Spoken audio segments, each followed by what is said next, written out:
This is Auto User Guide, where we help you understand your vehicle better. Today, we are covering all information related to major engine services for the Kia Forte 2014 to 2018 models. Service intervals. Engine oil needs to be changed every 7,500 to 10,000, which comes out to around 12,000 to 16,000 kilometers.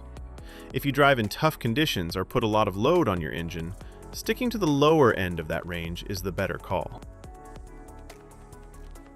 Engine coolant has a much longer life. The first replacement comes at around 140,000 miles. After that, it needs to be swapped out every 50,000 miles going forward. It keeps your engine temperature in check, so keeping it fresh is something you don't want to skip. Brake fluid should be replaced every 3 years, or somewhere between 30,000 and 45,000 miles, whichever one comes first. Over time, it absorbs moisture, and that slowly reduces how well your brakes respond. Engine oil. Engine oil capacity. Alright, so when it comes to engine oil capacity, the amount your car needs depends on the size of its engine. Not every engine drinks the same. If your car runs a 1.8-liter and 2.0-liter engine, the total oil capacity, including the filter, is 4.2 US quarts, which comes out to about 4.0 liters. That's your number every time you do an oil change. Recommended engine oil. Now let's talk about which engine oil you should be using. The recommendation is to go with a genuine engine oil, or any good quality commercial engine oil, if it matches the right type and viscosity for the temperature in your area. That last part matters more than people realize. The oil that works well in a cold climate isn't always the best choice for somewhere hot, so always check the viscosity chart and pick accordingly.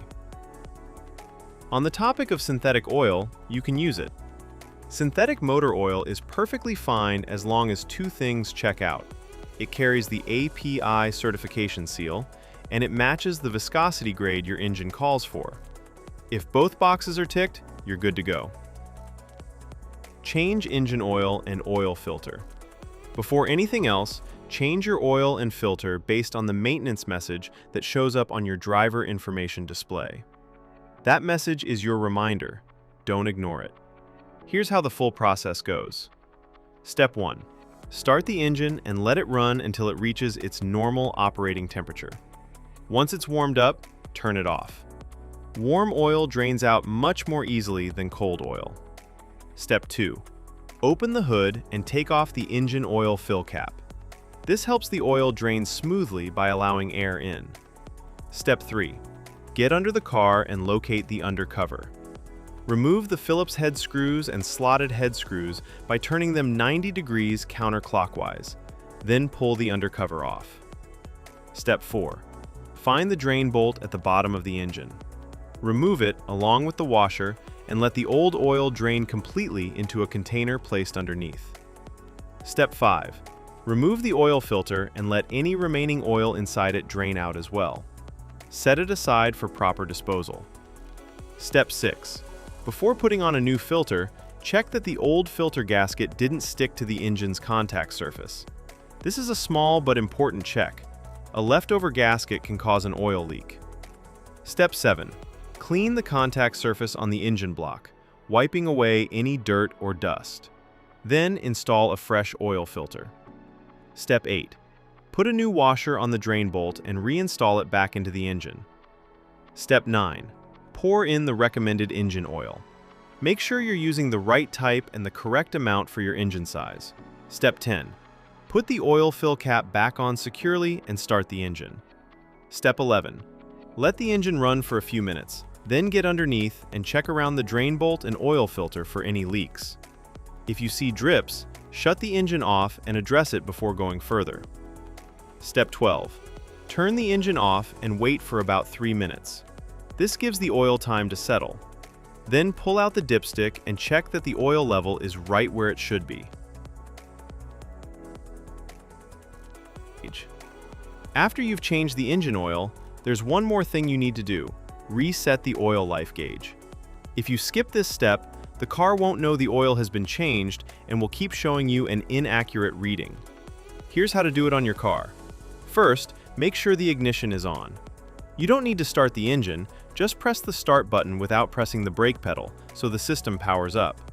Next, go to your driver information display and navigate to the Vehicle Information menu. You'll find an option that shows your current oil life percentage. Once you're on that screen, press and hold the selection button, usually the one on your steering wheel, for about 10 seconds. The oil life indicator will start to blink, which means it's ready to be reset. While it's blinking, press and hold the button again. The display will reset back to 100%, confirming that the system now recognizes the fresh oil. Once you see 100% on the screen, you're done. The gauge has been successfully reset. After that, go ahead and start the engine normally. Let it run for a moment and confirm that no warning lights related to the oil are showing up on the dashboard. Now we're moving on to coolant and fluid specifications. Keeping your coolant at the right level is just as important as your engine oil. It keeps your engine from overheating and running into serious problems. Engine coolant, radiator. Before you touch anything, make sure both the engine and the radiator are completely cool. Never open the radiator cap on a hot engine. The pressure inside can cause boiling coolant to spray out and burn you. Once everything is cool, place your hand on the radiator cap and turn it just 1/8 of a turn counterclockwise. This releases any built-up pressure inside the cooling system. Give it a moment to settle. Now push the cap down and continue turning it counterclockwise to fully remove it. Look inside and check the coolant level. It should be right up to the base of the filler neck. If it's sitting lower than that, go ahead and top it up with the correct coolant. Once the level is good, place the radiator cap back on and tighten it fully. Make sure it's secure before you close the hood. Engine coolant, reserve tank. Again, before checking anything, make sure the engine and radiator have cooled down completely. Now locate the reserve tank. It's a small, translucent container usually sitting near the radiator. Look at the side of the tank and check where the coolant level sits. If it's below the minimum mark, add the specified coolant slowly until it reaches the maximum mark. Don't go above it. Once the level is good, take a moment to inspect the cooling system for any leaks. Look around the hoses, the radiator, and the reserve tank itself. If you notice any drips or wet spots, that's something that needs attention before you drive the car. Now, let's talk about replacement of brake fluid. Checking your brake fluid is straightforward. On the side of the brake fluid reserve tank, you'll notice two markings, a minimum and a maximum line. Your fluid level should always be sitting somewhere between those two marks. If the level is at or near the minimum mark, you need to top it up. Don't let it drop below that line. Low brake fluid can affect how your brakes respond, and that's not something you want to find out about while you're driving. At the same time, don't overfill it past the maximum mark either. Just keep it in between and you're in good shape. One thing worth mentioning for those driving a manual transmission model, your brake fluid reserve tank also takes care of the clutch fluid. It's the same tank serving both systems. So, as long as you're keeping the brake fluid level between the minimum and maximum marks like we just discussed, you don't need to check the clutch fluid separately. It's already covered.